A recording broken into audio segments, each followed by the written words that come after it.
Si estás interesado en invertir en el sector hotelero, es posible que esto te interese. Nuestra compañía Magnum está especializada en la explotación de establecimientos hoteleros en régimen de alquiler.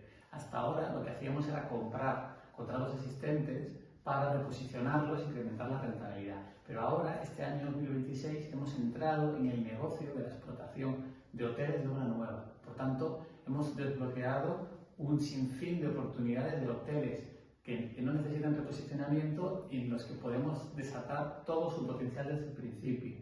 El negocio está más que validado. Llevamos años generando un EBITDA recurrente superior al 24% y un beneficio de explotación recurrente superior al 18% sobre facturación.